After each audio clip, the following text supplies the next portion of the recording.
I think for me, it has always been about connecting to the heart and make sure that I understand the needs of their family and their children. And we have certain just values that we go by, honesty and positivity and just a set of and I think when you operate by a set of values and you stay true to your word, your customers see that.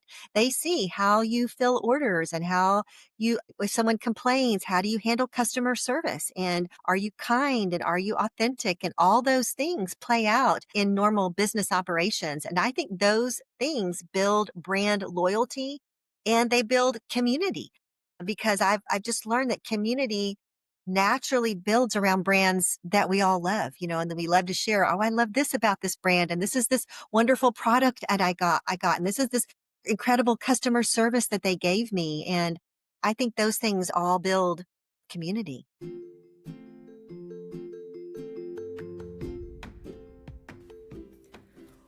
Today on Chase Your Dreams, I'm thrilled to welcome Rhea Lana Riner, visionary entrepreneur, CEO, and founder of Rhea Lana's children's consignment events. What began in 1997 as a simple clothing swap in her living room has since grown into a multi-million-dollar national franchise with over 120 locations across 26 states. But for Rhea Lana, this business has always been about more than clothes. It's about empowering moms, building community, and creating flexible pathways to entrepreneurship. She's helped thousands of families access high quality, affordable children's merchandise and has mentored franchise owners to grow not just in business, but personally, professionally, and even spiritually. In today's conversation, we'll explore how to build a community driven brand that goes beyond products, why finding balance as a mom and entrepreneur is possible and essential, the lessons fashion e-commerce founders can take from franchising, resale, and consignment models, and how to grow a profitable business while staying true to your values. Welcome, Rhea Lana. It's so nice to have you here today. Thanks for joining me on the podcast. Hi, Glennis. It is a pleasure to be here. Wonderful. So, Rhea Lana, your business began as a clothing swap in your living room back in 1997. Can you share that moment when you realized this idea could grow into a franchise business? It was several years after I started. I didn't have a business background, didn't have, a business education. And so really it was an accident, if I have to be completely honest. I started in my living room. I was a stay-at-home mom. And at the time, my husband had left the corporate world and had gone into nonprofit work.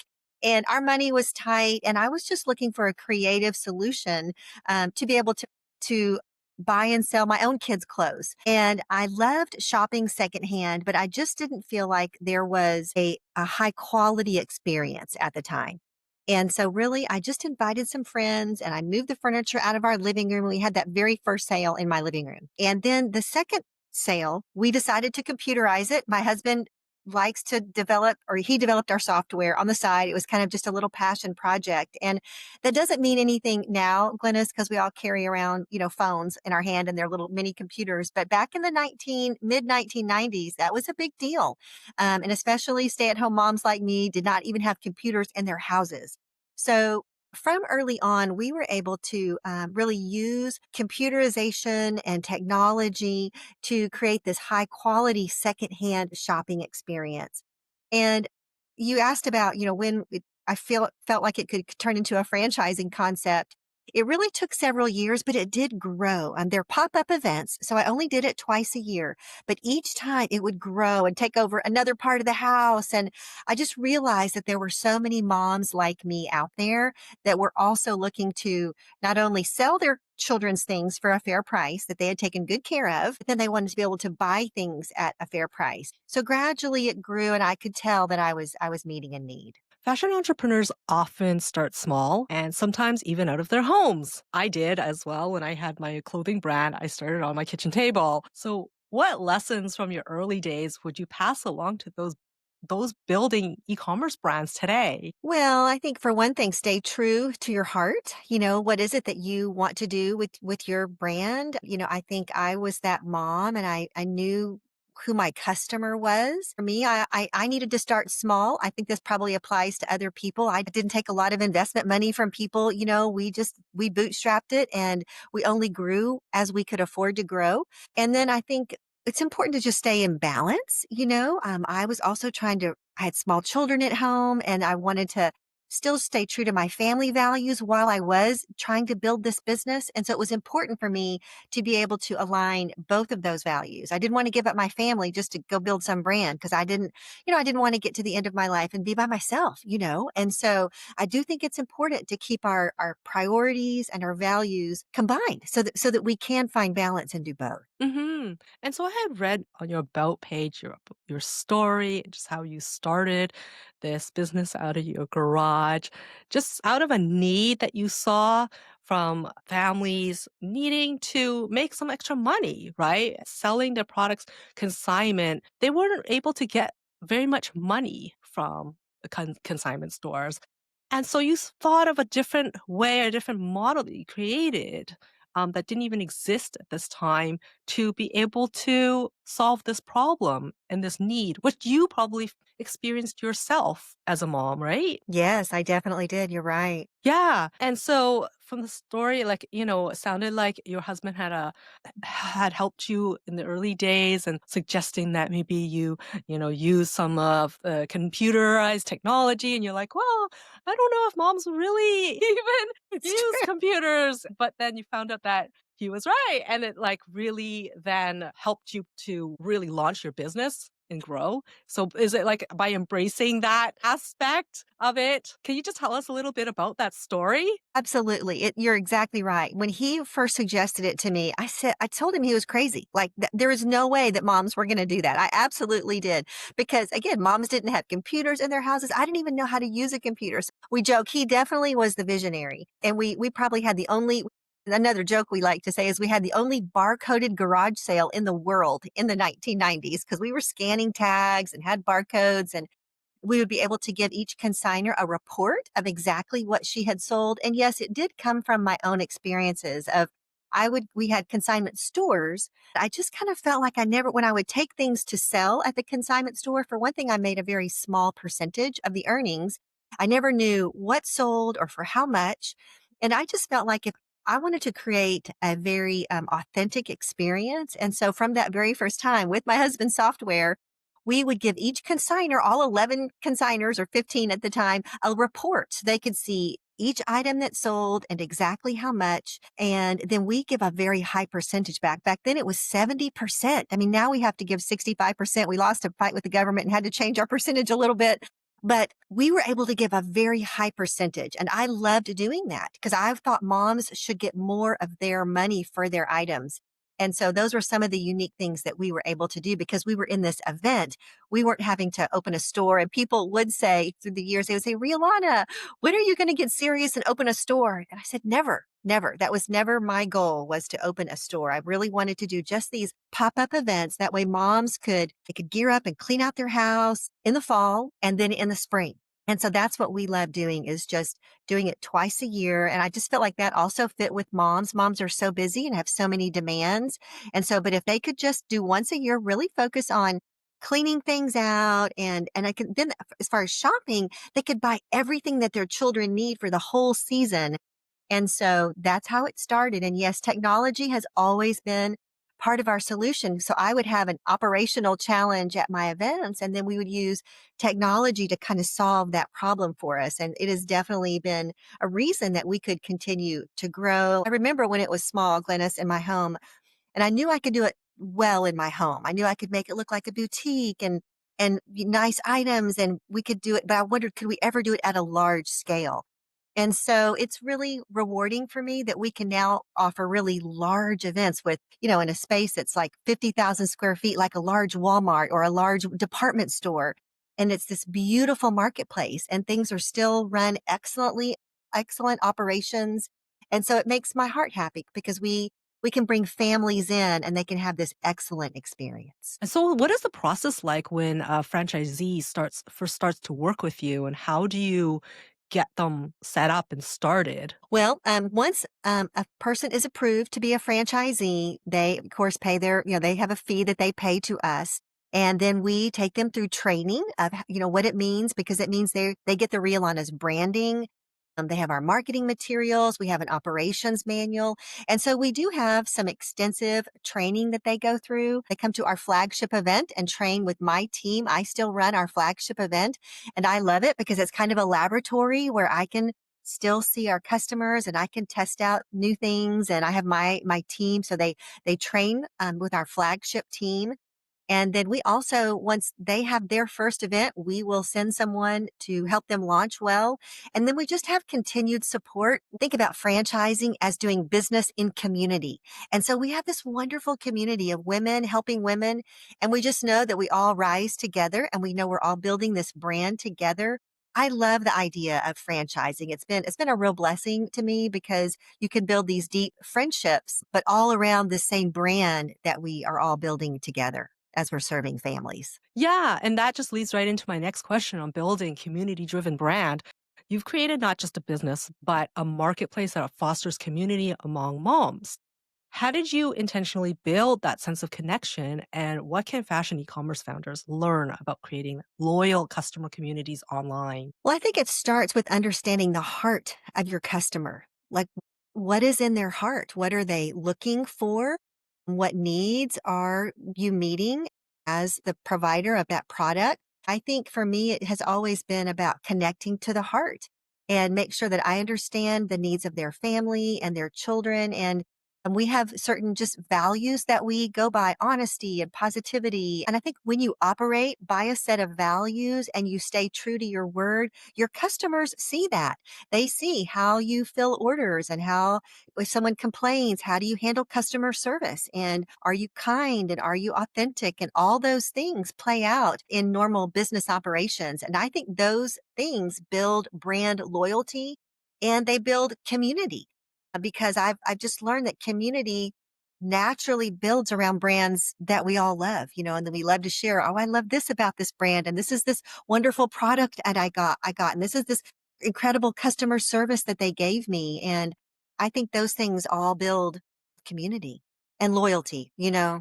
In fashion, storytelling is critical. How have you leveraged storytelling for both your own and your franchisees to strengthen your brand and movement? Well, storytelling, it's just authentic, right? It's because we all are living out our own lives and our journeys. And I think our customers want to know what those stories are. And I do think we have to get good at how to communicate them and express the emotion of the stories. At our events, we get to see so many families whose needs are met. There was one time a story where a time when a family came in and their daughter had just finished cancer treatments. I think she was 10 years old. And the way they celebrated the end of each treatment is they would buy her a hat. And so she had found this special hat at our event. Anyway, it just brought so much meaning to us because for us, it was a hat. But then for them, it was this milestone in their daughter's health journey. And, when you can capture those stories in your business and tell them to your customers, those do build even more community. They build loyalty. They build emotion. They show the emotion behind the brand. And then I think also people do want to know the people behind the brand, right? Who are the people that are building it?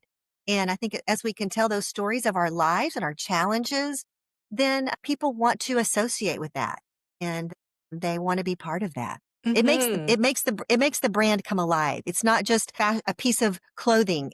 It comes alive. Yeah, but it also creates that support. People just want to get behind it as well, Yes. right? Yes. Yes. So it's not just about business, but like I said, it's like a movement that you've created just to be able to help moms, get themselves like off the ground, like get their businesses going, help to support their families. So you speak often about helping moms navigate the many hats they wear. What advice do you give women entrepreneurs who are trying to balance scaling a business with family and personal responsibilities? I think a great perspective for women is to think through that there are seasons of life. Like life is different. And when I was getting started, I had three small children. Well, now I'm a grandma and I've got an empty nest and I've got five grandchildren. And I think if we can have that perspective that life does change then it just helps us gives us the long-term view. And some seasons, at least in my journey, I had to work a lot of hours. I mean, entrepreneurs, I'm sure you experienced this too, Glennis. I mean, there are some years when I worked a lot. I mean, probably 60, 80, 100-hour weeks. Now, I don't want to do that for 20 years, but there are some times when we do have to do what it takes. And I think if we can again think through the seasons of life, and we don't want to do that when our kids are small. They need us. They need us to be present. But as life changes, we do have more to give. We've got more bandwidth, we've got more time. And it is fun. I've always looked at building a business a lot like raising children. You nurture it, and then you get to watch this beautiful thing grow that you've poured your heart into. And so it is a wonderful thing.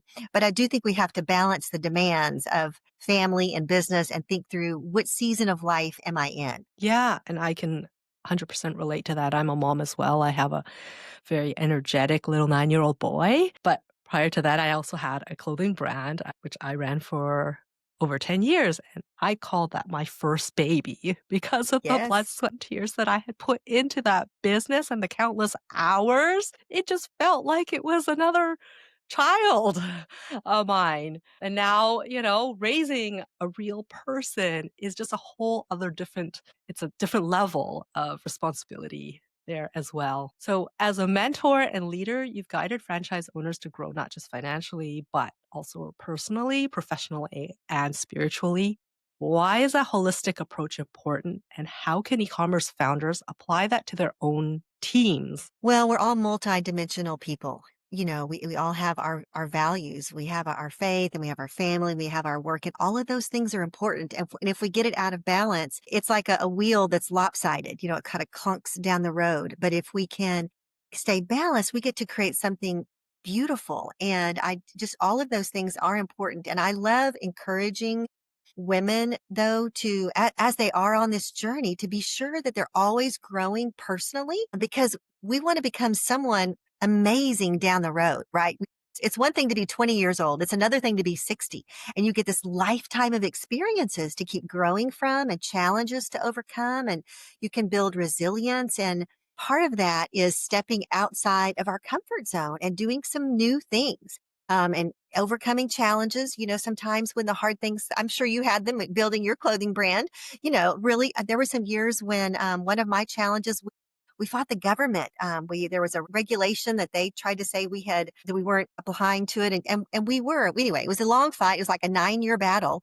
But during that, it was such a great thing for me personally because I got to grow as a leader. I ended up going to Washington D.C. and testifying before Congress in the U.S. and I was able to also, while I was doing that, leading my franchise owners and teaching women how you can fight, with grace, stand on what is true, and don't give up. We want to just lay on the floor and cry, but we really we got to fight this thing, and we got to have grace. And then once you get through those things, it gives you just the capacity and the ability to fight the next challenge that comes along, because there will always be challenges. And then you get to develop this skill set that you didn't know you had. And I think that's what I've learned. When I first started, I was very introverted. I was very insecure. I wasn't confident in speaking. And so, but you learn those things. The more that you're forced to do them, you get better. And then you have these skills. And so I do encourage women to just really keep growing in areas that they didn't even know that they were good at. Because then you end up somewhere at the end of your life where you can look back and you can leave a legacy that impacts generations to come behind you and really leave the world in a more positive place. And so I just love for women to keep discovering their purpose, their passion and their purpose, and keep pushing themselves to get better and become leaders, and the world needs them. Mm, I love that. Yeah, moms just don't often get the credit that they deserve and It's for what they do. It's a full-time job being a stay-at-home mom. No one can imagine like how much work it is. It's 24/7 job, which I didn't know and have a lot more appreciation for now that I am a mom myself. So yes, definitely. I mean, thank you.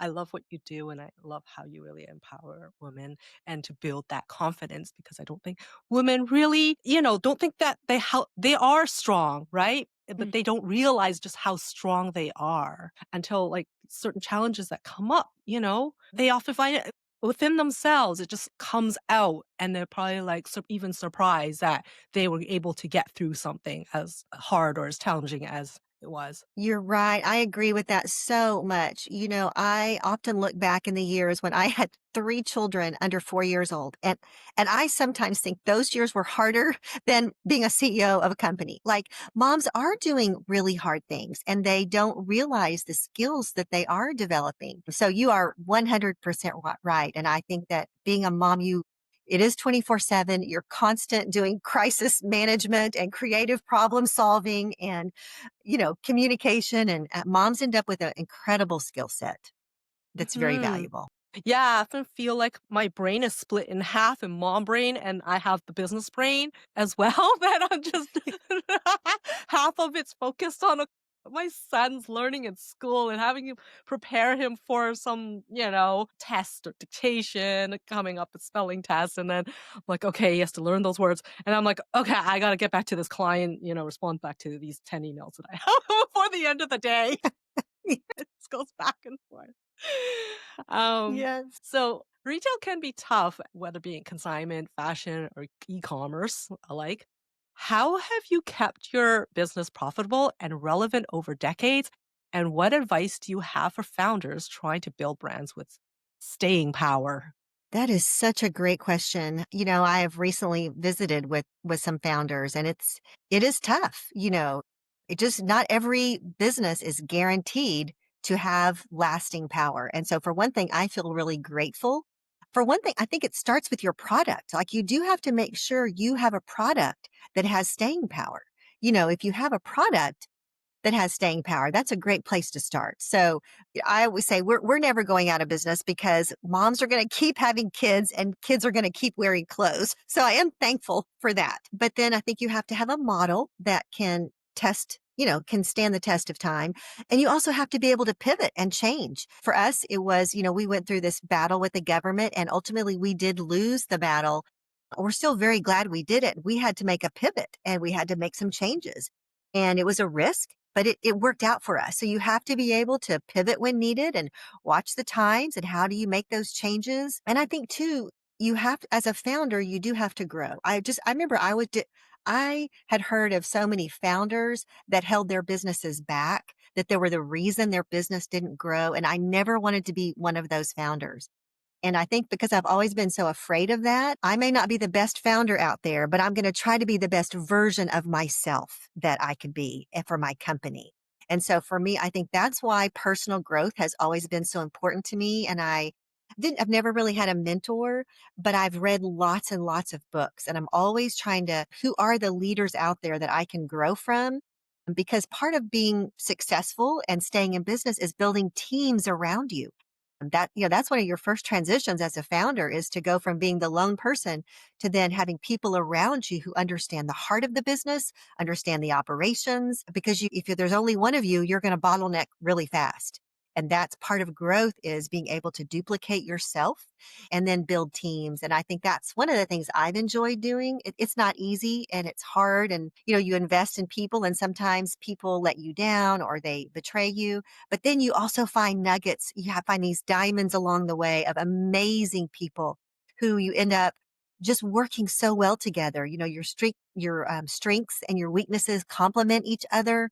And I love that I've got some women who've been with me for a very long time. And then even now we're hiring new young women to our corporate team. And I just love putting teams of women together.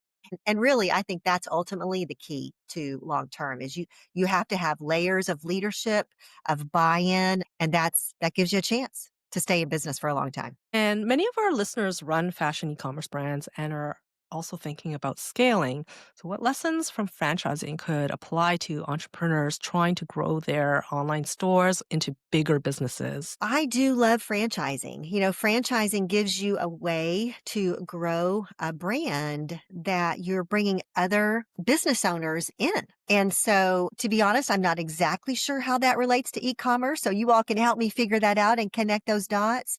But That's what franchising does is you don't have to necessarily personally spend out a lot of money creating products, but you have these other business owners that are coming in. They love this brand, and so they're going to go build it in their community. And that's what I love about franchising. I'm the franchisor. And so a portion of their sales comes back to the franchisor, and that helps us to create this corporate office, corporate team where we're constantly researching the best marketing methods. We're creating the marketing products, creating operations and support.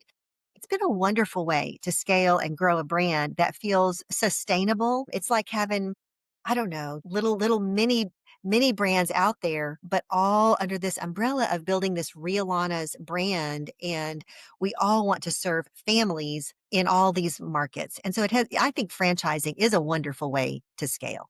Now, my approach has also been it's still slow and steady. I think some franchising companies want to grow super aggressively. My strategy has always been more of a slow growth because I want to make sure that I have a corporate team here that's equipped to provide adequate support for our franchise owners. And so we have about 120 franchises right now, which is a lot. It's a great size, but we'd love to be 150, but we also want to have just enough that we can still provide adequate support. Your franchise model provides women with flexible entrepreneurship opportunities. So, what gaps did you see in the traditional business model or ownership that made this path so powerful for you? I think I saw some gaps primarily in women leadership. Like I really was trying to figure out a way that a woman like me could enjoy leadership, business, and growth while also still having a family, being able to stay true to all of her values and my faith. My faith is it's the filter through which I make decisions. And I wanted to stay true to who I was and not have to feel like I needed to compromise my values. And so I think if I were going to say some of the gaps I've seen, that's what I have seen and what the opportunities that I want to create for women, both as franchise owners and on my corporate team here. I'm trying to create an environment where women can raise their families, they can stay true to their faith, they can also have a wonderful career. And yeah, those are some of the gaps I've seen that I hope we have filled and we continue to fill and create more opportunities for women. The resale and consignment space is booming now in fashion. So, what do you think fashion brands, especially smaller e commerce brands, what can they learn from a consignment model about sustainability, pricing, customer trust? I mean, does the consignment model, could that even work for someone on an e commerce level who owns e commerce business, or is it more to do with in-person selling? I really do. I was thinking about some of the brands, some of the nice brands that I buy online. I have seen them reach back out to me and say, "Hey, when you're ready to sell that, we would like to buy it from you." And I think they do have a e-commerce portion of their site where they sell gently used items. So it's just something to think about. I have thought it's a great idea, honestly. And so maybe your audience can think about that and how to unpackage it. But my background is I didn't come from a family with a lot of money. And so I've never been able to afford expensive brands. And so I think that also set the stage. It's one reason I loved secondhand is I like the value that expensive fashion brings, but I couldn't afford the price tag. And I think that's what consignment has done is it gives you a way to afford the high quality, high end brands for a cheaper price. And I do think that families care about the price point. So if you can make your products, find that price point that families can afford, make it high quality enough though, so that they can resell it. I remember back when I was getting started in years ago, thinking about what I was going to do. I lived in a small town in Texas in the US. And there was only two places to shop. There was Walmart. Okay. Everybody knows what Walmart is, right? And this was in the 90s. And clothes that came from Walmart, if you washed them once, they fell apart. Like they were terrible. So I didn't really want to buy clothes from Walmart for my kids. Or there was this really expensive boutique in town where, one little onesie for my child cost, over $100. And that was in the 90s. And I knew it was a good brand, but I couldn't afford that. And so I think that's what began to create or I was just dreaming, how can I create this middle space for moms like me who they don't want Walmart, but they also can't afford the high fashion. And so I would just encourage, your audience to keep thinking about the middle market, moms like me who we want high quality at a reasonable price. And be Mm. sure that as you're creating these products, make sure they're not the kind that are going to fall apart the first time you wash them. Because I Mhm. think that's what builds loyalty as well, is when moms know they're going to keep this piece of clothing it washes well. I can resell it down the road, and then people talk about that brand that has the resale value. I hope that makes sense. But through the years, we watch some brands. Hey, this is a great brand because if I take care of it, I'm going to be able to sell it for a really good price. And I think that creates some longevity for some brands. Yeah, absolutely. I think, certain brands just sort of can be passed on, and if they just have this a longevity or And style, maybe something too. meaning or style to people in terms of what that stands for, what the brand means to them. And so, yeah, I think there's also that personal connection too people have with clothing. I agree. I mean, I'm so glad you said that, Glennis, because there is a personal connection. And we have moms who come into our event, and they're getting ready to sell their children's things and they're crying. I mean, because we remember our children when they wore certain clothes. And I still have great pride when I think about how hard I work to buy nice things for my kids. And so there's a lot of emotional connection with clothing. I think especially children's clothing. If they're things that our children wore as moms, we have deep emotion, and that creates loyalty to brands. Yeah, I mean, there are certain pieces that I will never give away. I'm going to keep forever because it just has meaning to me and I just want to hold on to those forever.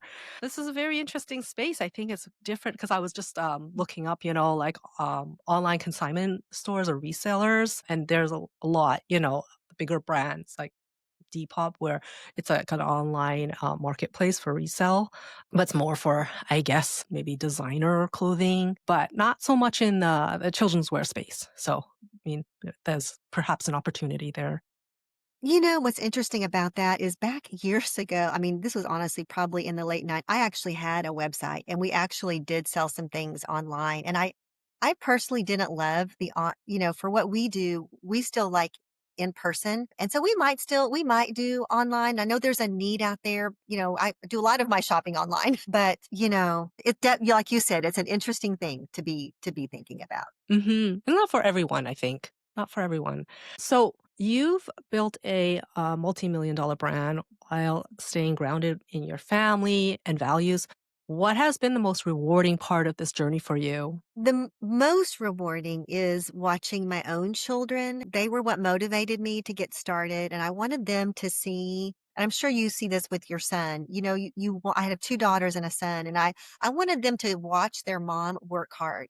I wanted them to know that you have to work hard in life. Money doesn't just appear on the doorstep. You do have to work hard, and I wanted them to see me solve problems and serve customers and serve families and meet needs in our community. And so now my children are adults, and just watching how they have this foundation of watching their mom work hard has brought me so much joy. And then truly, these franchise owners that I have, there are women who have had zero business experience and now they have become business leaders, and not just business women, but business leaders. And they're building teams and they're affecting their communities. And now several work on my corporate team and they're helping me build a company. And it is really rewarding to just know that you're positively impacting other people's lives and making their lives better. I think is the most rewarding thing. And I'm honestly grateful that we are still in business and still growing, and that we still have a footprint even after 30 years. And in many ways, we're sort of just getting started. It takes a while to figure things out. And so I'm really proud that we're still relevant, and that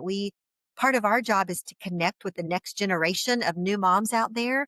And so I love it that people are still discovering us and they're like, huh, I've never heard of this. And we're like, well, we've been here for 30 years, but it's kind of fun that families are just discovering us. And I love to watch young families, especially, realize how we can help them save so much money and get high quality things for their family. So It's a lot of fun. It's very rewarding, and I feel very blessed to still be doing this. So if you could go back to that first living room clothing swap that you did, so what would you tell yourself now about the journey ahead? I would say, first of all, Rhea Lana, you can do a lot more than you think you can. And so be brave, buckle up, and just give it your best shot, and there's a wonderful path down there, but you just got to keep putting one foot in front of the other, and it'll be a remarkable journey. Amazing. Where can people find you if they want to get in touch with you? Well, first you can find us at realana.com. It's RHEALANA, realana.com/podcast. We don't have a podcast, but if our audience would like there's a form there that you can fill out, and I'm offering a free 30-minute consult just to chat about personal growth, or if anyone is interested in franchising or just about leadership. It's just a free opportunity we're giving. And then we're also on LinkedIn and Instagram and Facebook. I'm Rhea Lana Riner, or you can find us at Rhea Lana's. And we're just grateful to be here with your audience. You're doing great things. I love the message that you are giving, and your journey is wonderful as well, Glennis. Well, thank you so much, Rialana, for sharing your incredible journey with us. From living room clothing swap to a national franchise, your story is proof that businesses rooted in purpose, community, and values can truly change lives. For all the fashion e-commerce founders listening, I hope you take away the importance of not just chasing revenue, but creating a brand that empowers others, builds trust, and lasts for the long haul. Thank you so much. Thank you for having me.